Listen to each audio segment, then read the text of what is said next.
So we have, and I'm going to do this slide again, it's the aggregation port trunking, and I think trunking being a key word here. Technology combines individual ether links into a single logical link in such a manner that it provides an aggregate bandwidth. We can aggregate these things at layer 2 and layer 3. And I want to try to show both. I had a question in one of the classes, how do you do this? And it's a very similar process, except they say you're supposed to do one of them backwards to the other one. Fault-tolerant link at high speeds between the switches and all of those things. And on any switching module up to 8 compatibly configured LAN ports. Each ether channel must be the same speed, same duplex, same configuration. So what that's saying is, yeah, we got to have the same. Let's do this demo and then we'll take a break and then we'll keep going here. In this one, which one I want to do? Let's try, let's try this guy here. And I think that, I don't know what Fast Ethernet 04 show run. It may be shut down. This one has the configurations. I just wanted to check to be sure.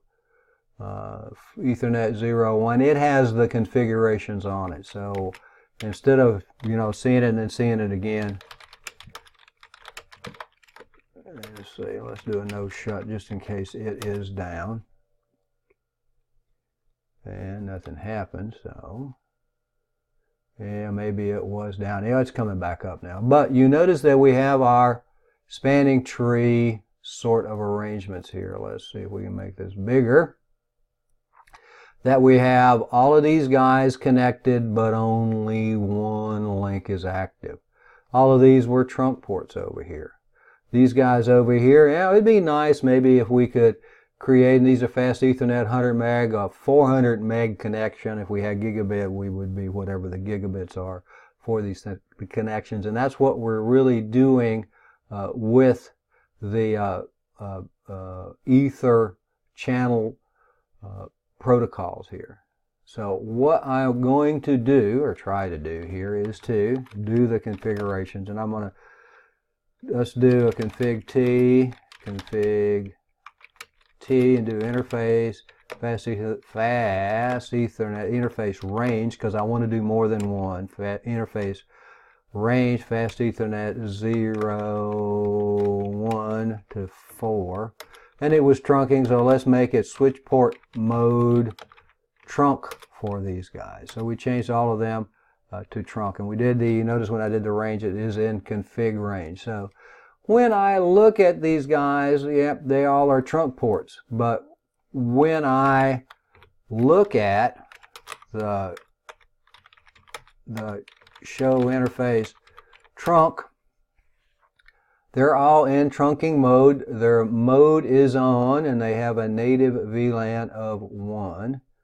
And if I do the show spanning tree, 3 of them, and these are alternate ports. They have the same path to the same location, so they're alternate ports.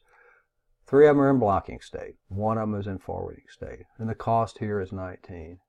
So we have a bunch of them configured as trunks. One of them goes down. We're going to have our trunk available here.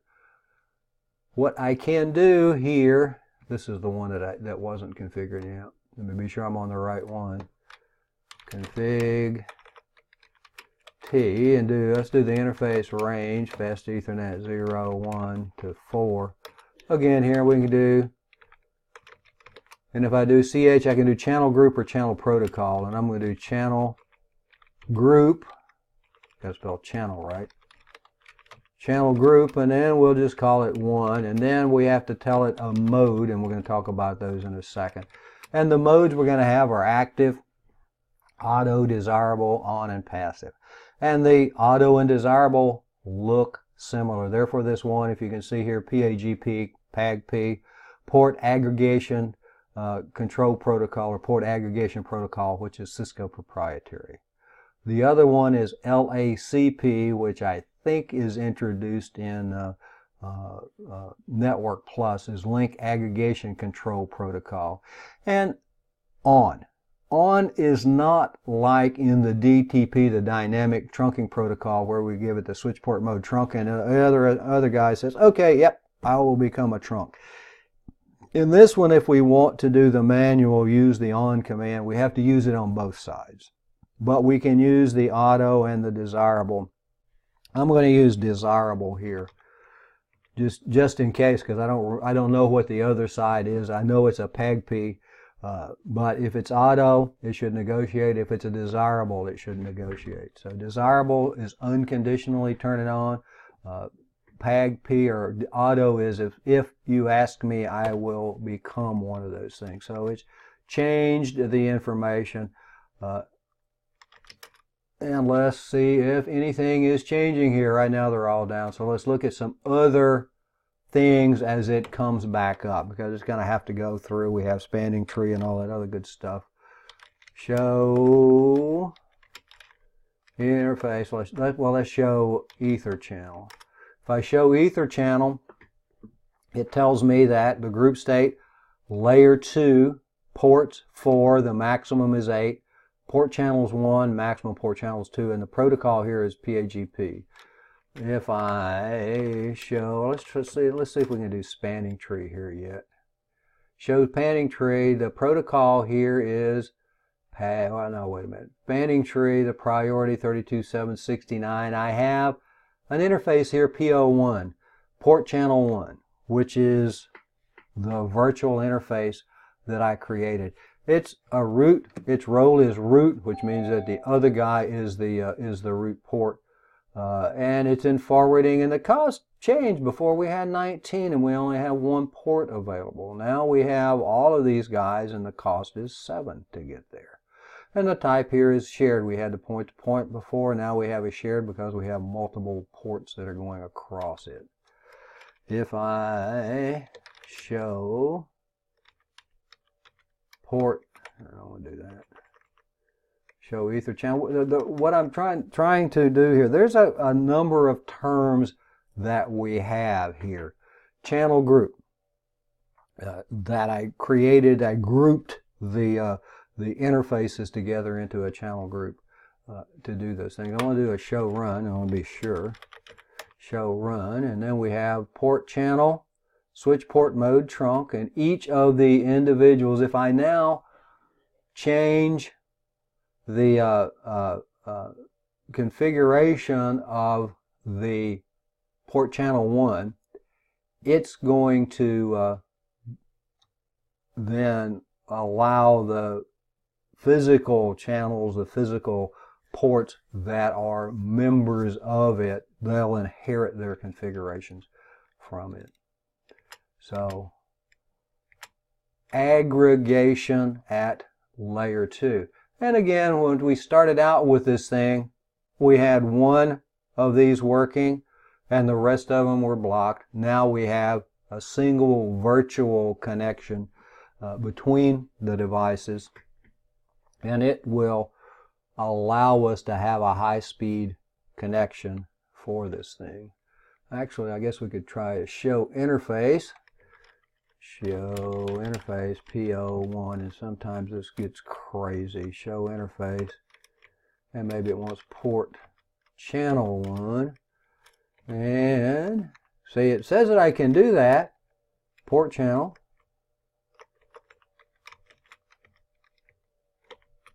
the interface number, and it is 1. And it's this one, and you do it enough times and it says, oh, okay, I've changed my mind. Port channel 1, I'll try it here a little bit later and see if we can see that. But we want to be able to see that interface to see what's going on with it. The only thing, as it says, and I don't know why it would say that. If I do a space, a question mark here, now we get into the unrecognized command. So we'll say that, yeah, we should, and maybe we'll be able to do it in a minute. Let's go ahead and go up here. Go up here to a layer 3 switch. And again, this side, I believe, is configured. Let me see. And we can look at it. Show IP interface brief. And we have port channel 1 has an address 192.168.1.2. So what we want to do over here is configure a layer 3 interface to do those things. The literature says the first thing that we need to do in a layer 3 is to configure the channel group or the port channel and then add the interfaces to the channel group. The first thing that we need to do actually on a layer 3 switch is to give the IP routing command, ROUTIN, RP routing command. The reason the first didn't work is IP, ROUTE, and RUTING. So we have to get ROUTI routing. We turn on IP routing because it's not on by default. So let's create interface P01. And then let's give an IP address of 192.168.1.3, 255.255.255.0. So we have this thing, and let's do a show IP interface brief. And sure enough, it says we have this thing, but we don't have any ports, I think, associated with it. We have 1 fast Ethernet 0, 1, 2, and 3 are available, and I'm going to be sure that I did a restart on this one, so I'm going to be sure that I don't really have any configurations in here, and I don't. So what I want to do here is to go to config T, if I don't mess this up. Got to spell config right though, don't you? Config T, and do interface range again, FA0, 1 to 3. And let's do channel, CHANN, channel group 1. And it says incomplete command. So we need to do the mode here, and let's say that the mode is, and let's do desirable again. And it says the command's rejected. The command's rejected because it says either the port is layer 3 and port channel is layer 3, the port is layer 2 and the port channel is layer 3, or vice versa. And in fact, the port is layer 2 because I haven't changed anything yet, and I'm trying to configure it as a layer 3. So what I need to do, we're still in this range, so the only thing that we need to do in this range is to give the no switch port command. Not the now, but the no switch port command. So it changed it to a layer 3, and now I should be able to do this, and the state changed up. Etherchannel would be advantageous versus a stack would be if the switches are not located in the same rack. Yeah, it would be from one to the other. If you had one in one room and another in another room, you could do that. It's really, for layer 2, it's a trunking protocol. And you got to remember that stack advantageous over a stack. And the question is, you guys can all see it, the only time Etherchannel would be advantageous versus a stack would be if the switches were not located in the same rack. And I guess kind of, but remember, it is a trunking protocol, and what it's giving us is not more individual ports to manage as an entity, but it's giving us a higher speed connection when we do it. The cost, the spanning tree cost to get from one to the other. So what we have done, and this would be something, the layer 3, we have this thing now on, I don't know, Windows supports it, and I suspect that Linux does too. I haven't looked at it, called, what is it, switch teaming, where you can configure multiple NICs, or switch teaming, NIC teaming. You can configure multiple NICs on maybe a database server running Windows as a single entity, so that if we have two 1 gig switches or 2 or 3 1 gig NICs. I'll get my terminology sorted out here in a second in my head. Then we put 3 of them together, we have a 3 gigabit connection. We could then connect them to 3 ports on a switch, configure Etherchannel on it, and we have instead of a 1 gig, because if we have these multiples here we're going to have different connections if we have multiple NICs, and Windows, my experience with Windows is that we have multiple NICs on it without NIC teaming. It sometimes gets confused and it doesn't know which one to go out for different things, particularly if you don't have one of them connected. It just sends it to nowhere. But what we would have done here at layer 3 is to provide a higher speed, in this case 300 meg if we had gigabits, 3 gig connection, where before we only had a 1 gig connection. I don't know, hopefully that answers the question, Nathan. Down here at layer 2, what we have, down here at layer 2, where did it go? Down here at layer 2, what we've created is a 400 megabit per second, using the 100 meg ports, create a 400 megabit per second connection between these things. So hopefully that makes some sense. What we're doing with switch stacking as well as with VSS is we're really just consolidating the management of these things.